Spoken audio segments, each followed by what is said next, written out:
నమస్తే, welcome to వైద్యం ఆరోగ్యం. ఇవాల్టి వైద్యం ఆరోగ్యంలో మనం తెలుసుకోబోయే టాపిక్ ఆస్తమా గురించి. ఆస్తమా అంటే ఏంటి, ఎలా వస్తుంది, ఆస్తమాకు సంబంధించి లేటెస్ట్ ట్రీట్మెంట్ ఏ విధంగా ఉంది, ఈ విషయాలన్నీ తెలియజేయడానికి యశోద హాస్పిటల్స్ నుంచి సీనియర్ పల్మనాలజిస్ట్ డాక్టర్ చేతన్ రావు గారు మనతో పాటున్నారు. వారిని అడిగి మరిన్ని విషయాలు తెలుసుకుందాం. నమస్తే సార్, వెల్కమ్. సార్, రైట్, చెప్పండి. జనరల్గా ఆస్తమా అంటే ఆస్తమా పేషెంట్స్కి ఈ సమ్మర్ సీజన్ అనేది వాళ్ళకి రిలీఫ్ పీరియడ్ కదా. సో ఇప్పుడు ఈ పెరుగుతున్న టెంపరేచర్స్ వాళ్ళకి ఏ విధంగా ఎఫెక్ట్ అవుతాయంటారు? సో యూజువలీ ఈ ఆస్మా పేషెంట్స్కి మీరు చెప్పినట్టు summers are the best. So ఈ టైంలో వాళ్ళు చాలా రిలీఫ్డ్ ఉంటారు. ఎందుకంటే one thing is temperatures. Usually మనకి లో టెంపరేచర్స్ ఉన్నప్పుడు ఆస్మా అటాక్స్ ట్రిగర్ అవుతాయి, ఎక్సాసర్బేషన్. సో టెంపరేచర్ హై ఉండడం వల్ల అదొకటి. అండ్ సెకండ్ థింగ్, మోస్ట్లీ సమ్మర్లో బయటికి వెళ్ళడం తగ్గిస్తారు because of the increase temperature. So that way మనకి బయటికి వెళ్ళడం, అవుట్డోర్ ఎయిర్ పొల్యూషన్ తగ్గుతుంది, ఎక్స్పోజర్ తగ్గుతుంది. ఈ అదర్ డస్ట్ కానీ ఎనీ అదర్ ట్రిగర్స్, ఇవన్నీ ఎక్స్పోజర్ తక్కువ ఉంటుంది. సో కంపారిటివ్లీ మనకి summers are safe for asthmatics. So మళ్ళీ టెంపరేచర్స్ డ్రాప్ అయినప్పుడు, drastic changes in the temperature ఉన్నప్పుడు మళ్ళీ ఎక్సాసర్బేషన్స్ వచ్చే ఛాన్సెస్ ఉంటాయి. దట్ ఈస్ టెంపరేచర్ చేంజ్ వల్ల. అండ్ ఇప్పుడు మనకు మాన్సూన్స్ రాగానే సడన్గా పొల్యూషన్, లైక్ ఈ ప్లాంట్ పాలెన్స్ ఇవన్నీ మనకి ఎయిర్లోకి రిలీజ్ అవుతుంటాయి. So those are the main triggers. ఈ డస్ట్ కానీ పాలెన్స్ కానీ వీటి వల్ల మళ్ళీ ఎక్సాసర్బేషన్స్ వచ్చే ఛాన్సెస్ ఉంటాయి వాళ్ళకి. రైట్. ఈ సడన్ ఫాల్ టెంపరేచర్ కూడా వాళ్ళకి ఏమైనా ఎఫెక్ట్ అవుతుందంటారా, ఈ సడన్ ఇంక్రీజ్ అనేది? అంటే all of a sudden drastic changes, airway humidity, airway temperatures మారడం వల్ల కూడా మనకి చేంజెస్ వస్తాయి. దానివల్ల ఎక్సాసర్బేషన్స్ వస్తుంటాయి మనకి. రైట్. అలాగే ఆస్తమా మెడిసిన్స్ అనేవి జనరల్గా అవి అడిక్ట్ అని చెప్పి అంటుంటారు. అది ఎంతవరకు నిజం అంటారు? అది నిజమేనా అసలు? ఈ కాన్సెప్ట్ అయితే మేము కూడా చాలా చూస్తాం ఓపీలో. పేషెంట్స్ వచ్చినప్పుడు మనకి ఎంత చెప్పుకున్నా కూడా ఆస్తమాకి మెయిన్ ట్రీట్మెంట్ ఆప్షన్ ఇన్హేలర్స్. దాన్ని ఎవరు కాదనలేరు, దాన్ని మించి వేరే ట్రీట్మెంట్ అయితే లేదు. సో ఇన్హేలర్స్ రాసినప్పుడు మాకు కూడా ఓపీకి వచ్చిన వాళ్ళు సాధారణంగా అడిగేది, సార్ ఇది అడిక్ట్ అవుతారు అని. కానీ అట్లాంటిది ఏమీ లేదు. మనం ఇన్హేలర్స్లో ఇచ్చేవి ఏ మెడిసిన్ అయినా అడిక్షన్కి గురి చేయవు. So there is nothing like that. కాకపోతే ఏంటంటే మనం కొంతమంది ఆస్థమాటిక్స్ ఉంటారు, వీళ్ళకి ఇన్హేలర్ ఇస్తేనే కంట్రోల్లో ఉంటుంది ఆస్తమా. సో వాళ్ళకి లాంగ్ డ్యూరేషన్స్, కొంతమందికి లైఫ్ లాంగ్ ఇన్హేలర్స్ వాడుతూ ఉంటారు. సో దాన్ని పట్టుకొని వీళ్ళు అదే అడిక్షన్ లాగా అయిపోయింది, సో వాళ్ళు వాడకపోతే ఆస్తమా వచ్చేస్తుంది అని అనుకుంటారు. But that is not addiction. Inhaler వాడడం వల్ల ఆస్తమా కంట్రోల్లో ఉంటుంది. ఇన్హేలర్ ఆపేస్తే ఎక్సాసర్బేషన్ వస్తుంది. సో అడిక్షన్ అయితే అవ్వదు, నథింగ్ లైక్ దాట్. అంటే ఇప్పుడు ఆ ఇన్హేలర్ తీసుకున్నప్పుడే వాళ్ళకి బ్రీతింగ్ వస్తుంది కదా ఫ్రీగా. సో అది లేకపోవడం వల్ల మేము చేసుకోలేమో, ఫ్రీగా బ్రీత్ చేయలేమేమో అనే ఫీల్లో ఎక్కువ తీసుకునే ఛాన్స్ ఉందంటారా? ఆ డోసేజ్ ఎలా తీసుకోవాలంటే? సో ఇది కూడా ఒక పాయింట్. చాలామంది సిమ్టమ్స్ లేకున్నా కూడా పానిక్ అటాక్స్ తోటి ఎక్కువ ఇన్హేలర్స్ తీసేసుకోవడం ఉంటుంది. సో ఇన్హేలర్స్ అనేది main stay of treatment. At the same time inhaler technique is very important. And ఎన్నిసార్లు తీసుకోవాలి, ఇన్హేలర్లో ఉన్న డోస్ని బట్టి ప్రిస్క్రైబ్డ్ పఫ్స్, ఇన్ని puffs like 2 puffs twice daily, 1 puff twice daily, ఎంత చెప్తారో అంతే వాడాలి. And technique is very important. So చాలామంది ఏం చేస్తారంటే ఇన్హేలర్ కొనుక్కొని వాళ్ళు ఇష్టం ఉన్నట్టు వాడుకుంటారు. ఒక పఫ్ లేదు, తగ్గట్లేదంటే 10 puffs టక్క కొట్టేసుకొని అవన్నీ చేస్తుంటారు. అదంతా అవసరం ఉండదు. మీరు వాడాల్సిన డోస్ కరెక్ట్ టెక్నిక్లో తీసుకుంటే అంత అవసరం ఉండదు. సో మేమేం చేస్తామంటే as pulmonologist, when ever patient, osmotic patient మా దగ్గరకు వచ్చినప్పుడు ఫస్ట్ టైం ఇన్హేలర్ స్టార్ట్ చేస్తుంటే వాళ్ళకి టెక్నిక్ మా ముందు డెమాన్స్ట్రేట్ చేస్తాం ఓపీలో. సో క్లియర్ టెక్నిక్ డెమాన్స్ట్రేట్ చేసి ఎప్పుడైనా ఫాలోఅప్కి వచ్చినప్పుడు we ask them to get their inhalers. మీరు ప్రతిసారి వచ్చినప్పుడు ఇన్హేలర్ తీసుకొని రండి. మీరు వచ్చినప్పుడల్లా మేము టెక్నిక్ చెక్ చేస్తాము. ఒకవేళ తప్పు ఉంటే మేము కరెక్ట్ చేస్తుంటాం. సో దాట్ వే మనము ఈ అబ్నార్మల్ యూసేజ్ ఆఫ్ ఇన్హేలర్స్ కొంచెం కంట్రోల్ చేయగలుగుతున్నాం. ఇప్పుడు ఇంతకుముందు అసలు అవేర్నెస్ లేదు ఇన్హేలర్ యూసేజ్లో కూడా. ఇప్పుడు కొంచెం అవేర్నెస్ పెరుగుతుంది, కానీ ఇంకా చాలా అవేర్నెస్ రావాలి ఇన్హేలర్స్ గురించి. ఒక కాలర్ ఉన్నారండి, వారితో మాట్లాడండి. హైదరాబాద్ నుంచి జగత్ గారు, నమస్తే అండి. నమస్తే, చెప్పండి. డాక్టర్ గారు ఉన్నారు, మీ ప్రాబ్లం ఏంటో ఎక్స్ప్లెయిన్ చేయండి. హలో హలో చెప్పండి. జగత్ గారు, మీ ప్రాబ్లం ఏంటో డాక్టర్ గారికి చెప్పండి, వింటున్నారు. హలో చెప్పండి. కడుపులో వస్తుంది దగ్గర. Okay, sorry. స్టమక్ పెయిన్ అంటున్నారు. రైట్, కాల్ కట్ అయిన ఉంటుందండి. అయితే జనరల్గా మీరు అన్నారు కదా ఇందాక అబ్నార్మల్ యూసేజ్ అనేది, ఆ అబ్నార్మల్ యూసేజ్ వల్ల పెరిగే ఛాన్స్ ఉందంటారా ఆస్తమా? పెరిగే ఛాన్స్ అంటే ఇప్పుడు కొంచెం అయితే ఉంటుంది. ఎందుకంటే పేషెంట్ ఇన్హేలర్ తీసుకుంటున్నాడు, దాన్ని కరెక్ట్ టెక్నిక్లో తీసుకోవట్లేదు. కానీ నేను ఇన్హేలర్ తీసేసుకున్నా అన్న ఫాల్స్ సెన్స్ ఆఫ్ హోప్లో ఉంటారు. సో ఆ కరెక్ట్ టెక్నిక్లో తీసుకోకపోవడం వల్ల డ్రగ్ లంగ్స్లోకి వెళ్ళాల్సింది వెళ్ళదు. ఓరల్ డిపాజిషన్ అంటాం. సో మొత్తం డిపాజిట్ అంతా మౌత్లోనే అయిపోతుంది. యాక్చువల్గా ఇన్హేలర్ తీసుకున్నప్పుడు మోస్ట్ ఆఫ్ ద డ్రగ్ మనకి లంగ్స్లోకి వెళ్ళాలి, అప్పుడే అది పనిచేస్తుంది. అది కరెక్ట్ టెక్నిక్తో తీసుకుంటేనే పోతుంది. లేదు అబ్నార్మల్ టెక్నిక్ తీసేసుకొని టకటక 2 పఫ్స్ కొట్టేసుకొని అమ్మ నేను ఇన్హేలర్ తీసేసుకున్నాను నాకు రాదు అని వెళ్ళిపోతారు బయట. కానీ వాళ్ళు తీసుకున్న రాంగ్ టెక్నిక్ వల్ల లంగ్స్లో వెళ్ళకుండా ఓరల్ డిపాజిషన్ అవుతుంది. సో దాని ఫంక్షన్ అవ్వదు. ఇట్లాంటి వాళ్ళకి పర్సిస్టెంట్ సిమ్టమ్స్ ఉంటాయి. సో వాళ్ళు వస్తుంటారు, సార్ మేము ఇన్హేలర్ వాడుతున్నాము, రెగ్యులర్గా వాడుతున్నాము, మీరు చెప్పిన దానికంటే ఎక్కువ వాడుతున్నాము, అయినా సిమ్టమ్స్ కంట్రోల్ అవ్వట్లేదు అంటాం. సరే ఒకసారి డెమాన్స్ట్రేట్ చేసి చూపించండి అంటాం. సో అప్పుడు తెలుస్తుంది ఎంత రాంగ్గా వాడుతున్నారో. అట్లాంటి వాళ్ళలో జస్ట్ ఆ టెక్నిక్ కరెక్ట్ చేస్తే సరిపోతుంది. మెడిసిన్ చేంజ్ చేయడం కానీ డోస్ పెంచడం కానీ ఏం చెయ్యము, టెక్నిక్ కరెక్ట్ చేసుకోమని చెప్తాం.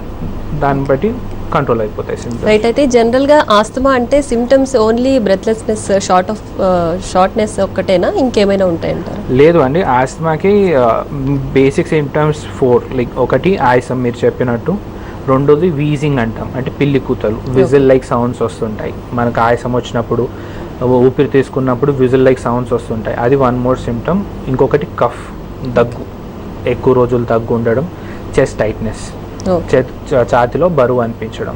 సో ఈ 4 మేజర్ సిమ్టమ్స్ మనకు ఆస్తమాకి. ఓకే, అంటే అందులో ఏ ఒక్క సిమ్టమ్ ఉన్నా డాక్టర్ని కన్సల్ట్ చేయకుండా ఇన్హేలర్ వాడచ్చు అంటారా? ఇన్హేలర్ వాడడం అయితే డాక్టర్ని కన్సల్ట్ చేయకుండా వీ వోంట్ రికమెండ్ అండి, బికాస్ అది ఆస్తమానో కాదో తెలియదు. There are many other diseases ఎక్కడ మనకు ఉర్లీ ఆయాసం కానీ దగ్గు కానీ ఇవన్నీ వచ్చే ఛాన్సెస్ ఉంటాయి అందరిట్లో. కానీ ప్రతి ఒక్కరికి మనం ఇన్హేలర్ తీసుకోమని అయితే చెప్పాము, ఎస్పెషల్లీ ఓవర్ ద కౌంటర్ తీసుకోవాలని చెప్పాం. మనం ఆస్తమా డయాగ్నోసిస్ ఉట్టి సిమ్టమ్స్ని బట్టి ఉండదు. We take overall picture. History ఒకటి తీసుకుంటాము, ఫ్యామిలీ హిస్టరీ తీసుకుంటాము, లంగ్ ఫంక్షన్ టెస్ట్ చేస్తాము, ఎలర్జీ టెస్ట్ చేసి then 1 part symptoms. So overall ఇవన్నీ కలుపుకొని we come to a diagnosis of asthma. And వాళ్ళలో కూడా మనకి వేరియస్ స్టెప్స్ ఆఫ్ మేనేజ్మెంట్ ఉంటాయి according to the guidelines. So ఆ స్టెప్స్ని బట్టి మనం ఇన్హేలర్స్ ఇస్తాము, లేదు అంటే లేదు. రైట్, ఒక కాలర్ రెడీగా ఉన్నారండి, వారితో మాట్లాడదాం. హైదరాబాద్ నుంచి ప్రీతం గారు, నమస్తే అండి. నమస్తే అండి. డాక్టర్ గారు ఉన్నారు, మీ ప్రాబ్లం ఏంటో చెప్పండి. ఓకే డాక్టర్ గారు, చెప్పండి. ఆస్తమా రావడానికి మెయిన్ రీజన్స్ ఏముంటాయండి? సారీ, మెయిన్ రీజన్స్ ఆస్తమా రావడానికి, అంటే చిన్నపిల్లలు ఆస్తమా చూస్తూ ఉంటాం కదా, యా అంటే అది రావడానికి మెయిన్ రీజన్ ఏంటంటే చిన్నపిల్లలు వాళ్ళ జెనెటిక్ ప్రాబ్లమా లేకుంటే? చైల్డ్హుడ్ ఆస్తమా అనేది మెయిన్ రీజన్ హెరిడిటరీ ఉంటుందండి. పిల్లలలో ఆస్తమా మేనిఫెస్ట్ అయిందంటే one of the main reasons is hereditary. So ఫ్యామిలీలో ఆస్మాటిక్ హిస్టరీ లేదు అంటే any other history of allergy, మనకి ఎగ్జిమా అంటాం, స్కిన్ ఎలర్జీ కానీ ఎలర్జిక్ రైనైటిస్ అంటాం, ఊరికే జలుబు ఉండడం, ఇట్లాంటి మేనిఫెస్టేషన్స్ ఫ్యామిలీ ఉన్న వాళ్ళ పిల్లలలో చైల్డ్హుడ్లో మేనిఫెస్ట్ అయ్యే ఛాన్సెస్ ఎక్కువ ఉంటాయి.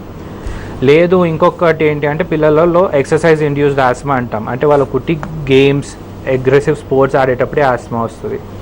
సో ఇవి మెయిన్ కారణాలు మనకి పిల్లలలో ఆస్మా చూడడానికి. అండ్ ఆఫ్ కోర్స్ ఇమ్యూనిటీ తక్కువ ఉండడం, more exposure to triggers, pollution, ఇవి ఇంకా మెయిన్ ఫ్యాక్టర్. కానీ ఓవరాల్ చైల్డ్హుడ్ ఆస్మాటిక్స్ అంటాము, వాళ్ళలో మేజర్ కాజ్ మనకి హెరిడిటరీ, అంటే ఫ్యామిలీలో ఉండి అది కంటిన్యూ అవుతుంది.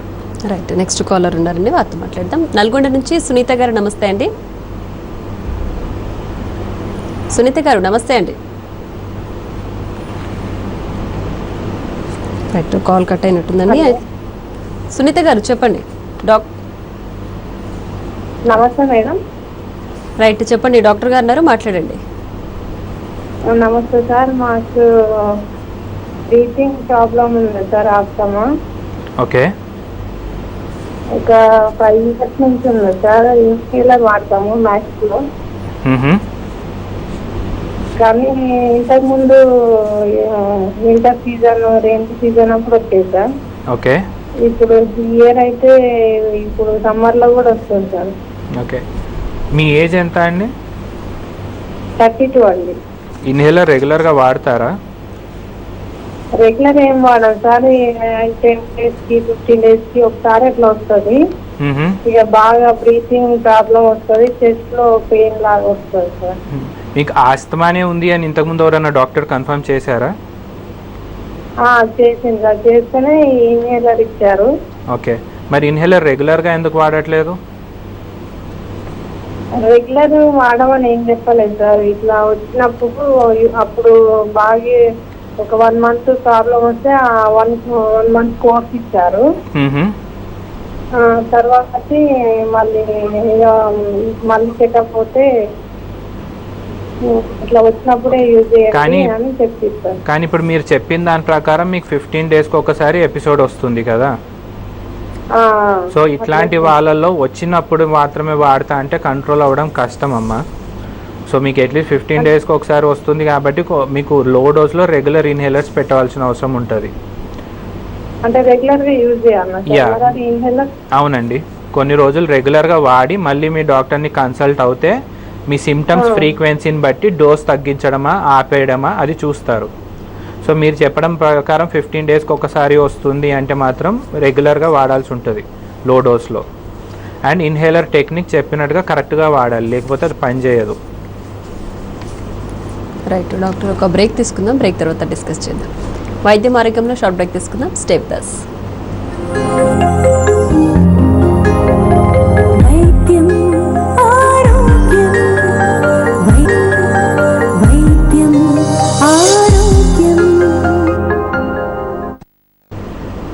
Welcome back. డాక్టర్, ఒక కాలర్ రెడీగా ఉన్నారు, వారితో మాట్లాడతాం. హైదరాబాద్ నుంచి మనోహర్ గారు, నమస్తే అండి. మనోహర్ గారు నమస్తే అండి. నమస్కారం మేడం. డాక్టర్ గారు ఉన్నారు, మీ ప్రాబ్లం ఏంటో చెప్పండి. మేడం, నాకు covering asthmatic symptoms for 15 years. Okay.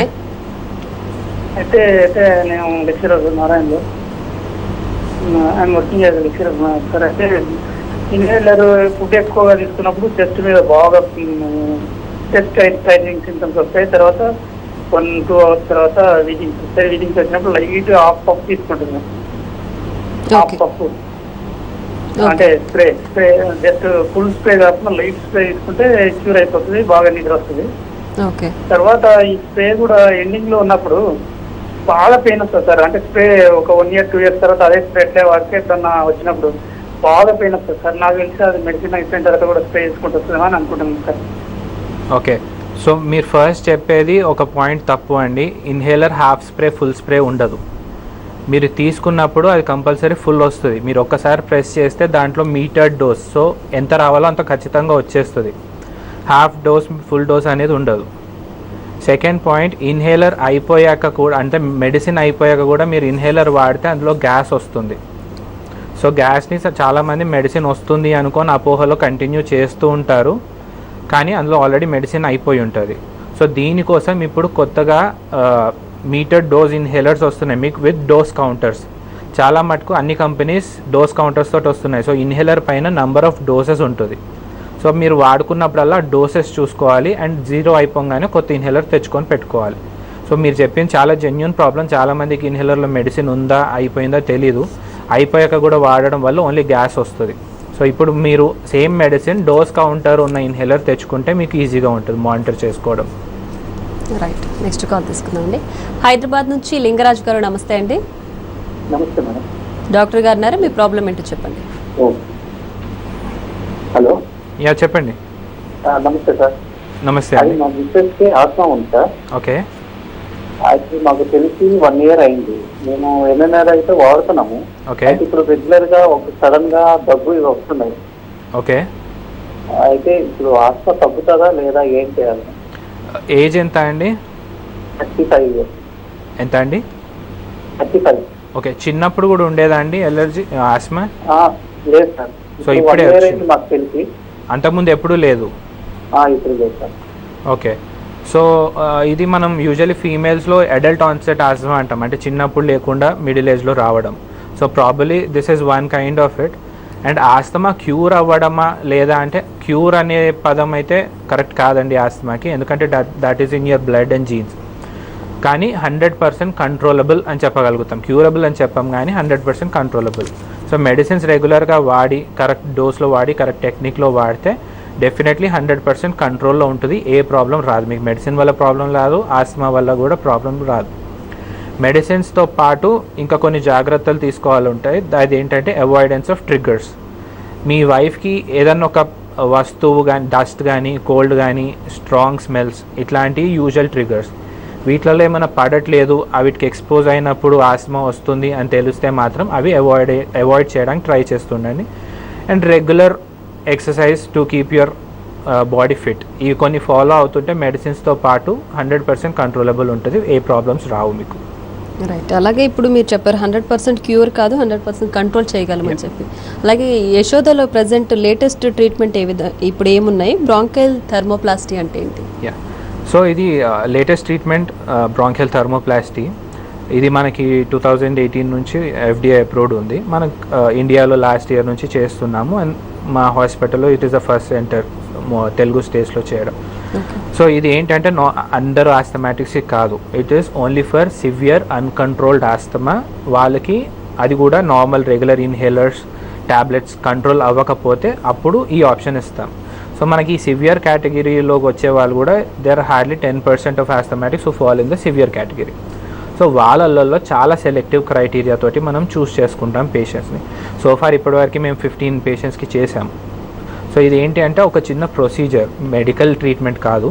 It is a procedure under anaesthesia చేస్తాము. 3 సిట్టింగ్స్లో చేస్తాం. Each sitting is 3 weeks apart. So totally మనకు 2 months పడుతుంది ఓవరాల్ మొత్తం ట్రీట్మెంట్ ప్రాసెస్ అవ్వడానికి. ఏం చేస్తామంటే ఒక చిన్న ఇన్స్ట్రుమెంట్ ఉంటుంది దానికి, అది లోపలికి పంపించి మనం ఎయిర్వేస్ని హీట్ తోటి ట్రీట్ చేస్తాం. సో దాట్ మనకి ఈ శ్వాసనాళాలలో ఉండే సాఫ్ట్ మజిల్ కరుగుతుంది, కరిగిన డయామీటర్ అనేది పెరుగుతుంది. సో ఎయిర్ ఫ్లో ఫ్రీ అయ్యి సిమ్టమ్స్ తగ్గుతాయి. సో చెప్పినట్టు it is a procedure and 3 సిట్టింగ్స్లో చేస్తాము. అందరికీ చేయము. ఆస్తమాలో very severe category, normal inhaler థెరపీకి కూడా రెస్పాండ్ అవ్వని వాళ్ళు, కంటిన్యూస్ స్టీరాయిడ్ టాబ్లెట్స్ కానీ ఇంజెక్షన్స్ కానీ అండ్ ఫ్రీక్వెంట్ హాస్పిటల్ అడ్మిషన్స్ అవసరం పడే వాళ్ళకే మనం ఇస్తాం. సో ఈ బ్రాంకియల్ థర్మోప్లాస్టీ చేయించుకుంటే కూడా అయిపోయింది, నేను చేయించుకున్నాను, నేను ఇంకేం మెడిసిన్స్ వాడను అంటే కుదరదు. బ్రాంకియల్ థర్మోప్లాస్టీ చేయించుకున్నాక కూడా మనము రెగ్యులర్గా ఇన్హేలర్స్ వాడాలి. సో మరి దీనివల్ల బెనిఫిట్ ఏంటి అంటే మనం సిమ్టమ్స్ తగ్గిస్తాము, క్వాలిటీ ఆఫ్ లైఫ్ చాలా ఇంప్రూవ్ అవుతుంది అండ్ హాస్పిటల్ అడ్మిషన్స్ తగ్గుతాయి.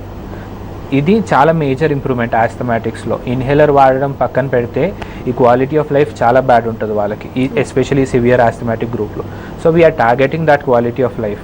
సో ఇప్పుడు మేము చేసిన 15 పేషెంట్స్లో కూడా 13 patients are very happy with the therapy. వాళ్ళ రెగ్యులర్ లైఫ్ స్టైల్ చాలా బాగా ఇంప్రూవ్ అయింది. రెగ్యులర్గా ఇన్హేలర్స్ వాడుతుంటారు, మాకు ఫాలోఅప్లో ఉంటారు. So not a problem. That is one major advance మనకి ఇప్పుడు ఆస్మాలో వచ్చింది. నెక్స్ట్ కాల్ తీసుకున్నామండి. హైదరాబాద్ నుంచి రఘు గారు, నమస్తే అండి. హలో రఘు గారు నమస్తే అండి. నమస్తే మేడం. డాక్టర్ గారు చెప్పండి.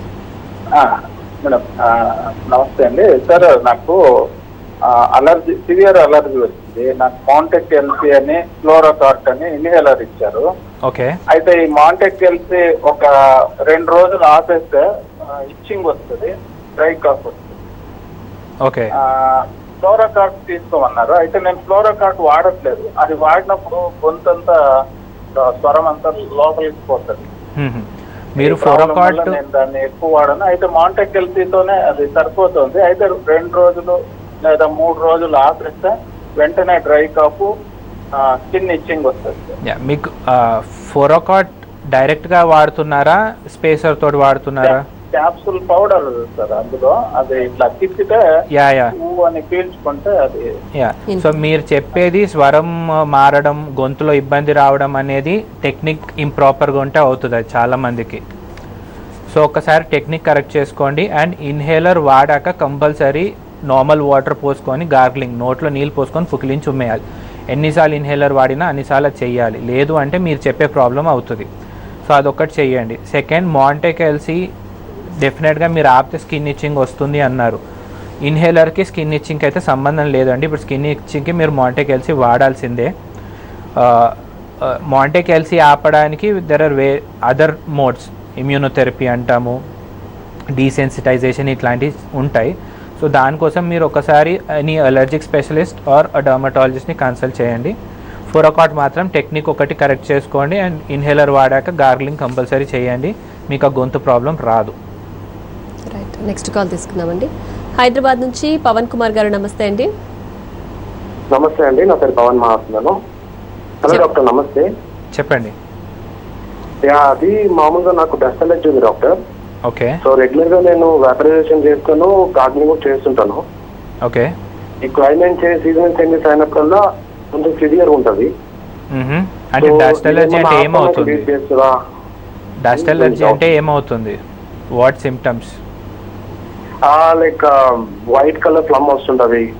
ఓకే. యూనో దగ్గు, like dry cough sometimes, and కొంచెం అనీజీగా ఉంటది. ఓకే. సో వేపరైజేషన్ చేసినప్పుడు చాలా బాగా అనిపిస్తుంది. అంటే రెగ్యులర్ గా అది వాడడం కరెక్టా కాదు తెలీదు. ఇదేమన్నా మళ్ళీ ఆస్తమాకి లీడ్ చేస్తుందా అని చిన్న డౌట్ ఉంది.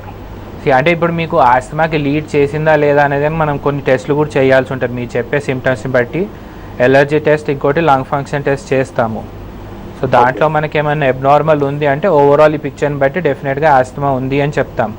కానీ మీరు చెప్పేది ఎలర్జిక్ సిమ్టమ్స్ డెఫినెట్గా ఉన్నాయి. ఎలర్జిక్ సిమ్టమ్స్ ఉన్న వాళ్ళకి ఆస్తమా వచ్చే ఛాన్సెస్ డెఫినెట్గా ఉంటాయి at any point of time. So అదొకటి చూసుకుంటాం. అండ్ మీరు చెప్పిన దాంట్లోనే ఆన్సర్ ఉంది, మీకు డస్ట్ ఎలర్జీ ఉంది అని. So try to avoid dust as much as possible. డస్ట్ని ఎట్లా అవాయిడ్ చేస్తామంటే ఇంట్లో డస్టింగ్ చేసినప్పుడు అట్లాంటప్పుడు మాస్క్ పెట్టుకోండి, లేదు అంటే దూరంగా ఉండండి, పొల్యూటెడ్ ఏరియాస్లోకి వెళ్ళకండి, ఇండోర్ ఎయిర్ పొల్యూషన్ తగ్గించుకోవడం, బయోమాస్ ఫ్యూయల్స్ అంటాం, అంటే కట్టెల పొయ్యిలు ఇట్లాంటి చుట్టుపక్కల ఏమైనా ఉందా, స్మోక్ జనరేట్ అయ్యేది ఏమైనా ఉన్నా వాటి నుంచి దూరంగా ఉండండి. సో మెయిన్గా మిమ్మల్ని మీరు డస్ట్ నుంచి దూరంగా ఉంచుకోవడమే half of the treatment. Rest half మనకు మెడిసిన్స్ తోటి ఉంటుంది.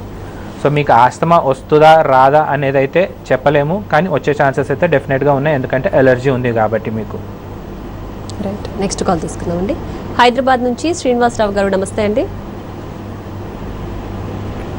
శ్రీనివాసరావు గారు, నమస్తే అండి. అమ్మా, హలో, గుడ్ ఆఫ్టర్నూన్ డాక్టర్ గారు. చెప్పండి. Good afternoon. మా నాన్నగారికి 81 years ఓల్డ్ డాక్టర్ గారు. ఓకే. ఆయనకి ఆస్తమా ఉన్నది. ఈ ఆస్తమా ఉండి కొద్ది చెస్ట్ లో కూడా, లంగ్స్ లో బల్గం అది అంటారు కదా, అది అవును. ఆయనకి హెర్నియా కూడా, because of this reason hernia operation కూడా చేయలేకపోయాయి అనమాట. ఓకే. ఆయన ఎవ్రీ 1 minute దగ్గుతూనే ఉంటారు డాక్టర్ గారు. ఆయనకి ఆ బల్గం రాదు నోట్ నుంచి. అతను అంటా నాకు రాదు, ఐఎమ్ ట్రైంగ్ ఎవ్రీథింగ్. అంటే ఆస్తమా అని ఎవరన్నా చెప్పారా అండి? ఆస్తమా ఎందుకంటే మేము హెర్నియా ఆపరేషన్ వెళ్ళినప్పుడు అతను బీపీ ఉన్నదని చెప్పారు, చెక్ చేశారు. సో స్కాన్ అవన్నీ చేసి waited for 8 to 9 months. Smoking ఏమైనా చేసేవాళ్ళా? సార్, స్మోకింగ్ చేసేవాళ్ళా?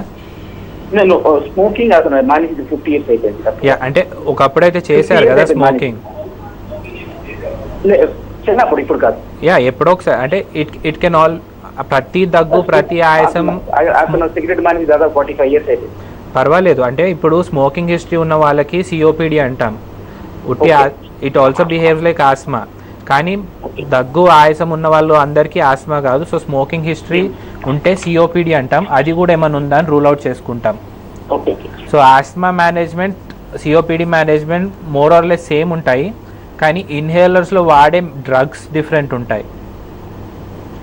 సో ఫస్ట్ అసలు అది ఆస్మానా సిఓపిడియా అనేది ఒకటి క్లారిటీ రావాలి. దెన్ ఇది కన్ఫర్మ్ అయ్యాక ట్రీట్మెంట్ ఉంటుంది. సో 80 yearsలో ఇన్హేలర్ వాడడం అనేది కొంచెం డిఫికల్ట్ టాస్కే. సో ఐడియల్లీ ఏం చేస్తామంటే ఇట్లాంటి వాళ్ళలో నెబులైజర్స్ ఇస్తాం. నెబులైజర్స్ ఇంట్లో వాడుకోవడానికి. సో ఇన్హేలర్స్ ఆర్ నెబులైజర్స్ ఏదో ఒకటి వాడాల్సి ఉంటుంది సిఓపిడిగా ఆస్తమా కానీ కన్ఫర్మ్ చేసుకుంటే. సో ఫస్ట్ థింగ్ ఏది అనేది మనకి క్లారిటీ రావాలి. రైట్, నెక్స్ట్ కాల్ తీసుకుందామండి. హైదరాబాద్ నుంచి వెంకటేశ్వరరావు గారు, నమస్తే అండి. హలో. వెంకటేశ్వరరావు గారు. అవునండి, చెప్పండి. డాక్టర్ గారు మాట్లాడండి. చేతన్ గారు, good afternoon sir. Good afternoon అండి. నాకు ఈ ఆస్మా ప్రాబ్లం ఉంది సార్, ఒక 10 years నుంచి. ఓకే.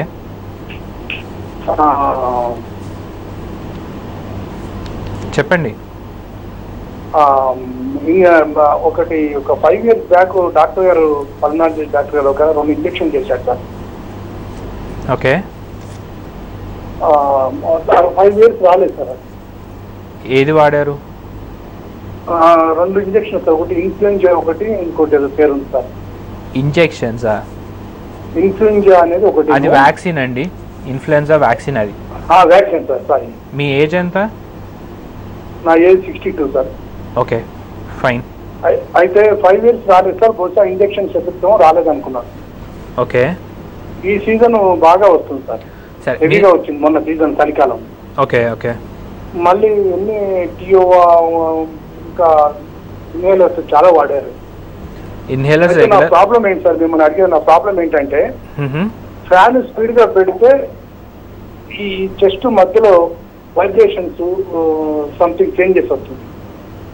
వైబ్రేషన్స్ చెస్ట్ మధ్యలో. ఓకే. మళ్ళా ఇప్పుడు ఏసీలోకి వెళ్ళాం అనుకోండి సార్, బ్యాక్ సైడ్ వెనుక తెమ్మటే ఇట్లా వణుకల్లే వస్తుంది. ఓకే. ఈ ప్రాబ్లం అంత ముందు లేదు సార్. ఓకే. సో 2 పాయింట్స్ అండి. మీరు తీసుకున్నది ఇన్ఫ్లుయెన్జా ఇంజెక్షన్, అది vaccine. It has nothing to do with asthma treatment.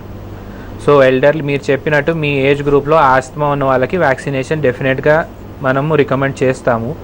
So influenza injection every year ఇస్తారు దాని న్యూ స్ట్రెయిన్ రాగానే, సో దాట్ ఇన్ఫెక్షన్స్ వచ్చే ఛాన్సెస్ తగ్గించడానికి. ఎందుకంటే ఆస్మాటిక్స్కి ఇన్ఫెక్షన్స్ వచ్చే ఛాన్సెస్ ఎక్కువ ఉంటాయి, అండ్ ఫ్రీక్వెంట్ ఇన్ఫెక్షన్స్ వస్తే ఆస్మా వర్సన్ అవుతుంది. సో అందుకని మనం మీ ఏజ్ గ్రూప్లో వాళ్ళకి డెఫినెట్గా వ్యాక్సిన్స్ ఇస్తాం. అంతేగాని వ్యాక్సిన్ తీసుకుంటే ఆస్మా కంట్రోల్ అవుతుందన్న అపోహలో మాత్రం ఉండకండి, దానికి ఆస్మాకి సంబంధం లేదు. Second point, AC. ఆస్మా ఉన్న వాళ్ళకి ఏసీ ఎప్పుడు temperature should be about 25, not less than 25. Me room temperature తగ్గిన కొద్దీ, హ్యూమిడిటీ పెరిగిన కొద్దీ మీకు సిమ్టమ్స్ పెరుగుతుంటాయి. సెకండ్ థింగ్, ఫ్యాన్ వల్ల వైబ్రేషన్స్ రావడం అనేది I think it is some sort of psychological issue అండి. అది మీరు అవాయిడ్ చేయడానికి ట్రై చేయండి. అంటే మీరు దాని గురించి ఆలోచించిన కొద్దీ మీకు ఆ ప్రాబ్లం ఎక్కువ అనిపిస్తుంది. దానికి ఆస్తమాకి మాత్రం సంబంధం లేదు. మామూలుగా ఆస్తమా అనేది మనం సైకోసోషల్ డిజార్డర్ అంటాము. సో సైకలాజికల్ ఆస్పెక్ట్ కూడా ఉంటుంది ఆస్తమాలో. దాన్ని మనం కంట్రోల్ చేసుకోవడం మన చేతిలోనే ఉంటుంది. మెడిటేషన్ చేయడం కానీ, యాక్టివ్ లైఫ్ స్టైల్ మెయింటైన్ చేయడం కానీ ఇట్లాంటివి చేస్తూ ఉండాలి. రైట్ చేతన్ గారు, చాలా ఆస్తమాకి సంబంధించి చాలా డౌట్స్ క్లారిఫై చేశారు. Thank you so much. Thank you so much. Right, ఇది వాళ్ళ వైద్యం ఆరోగ్యం. Keep watching tea news.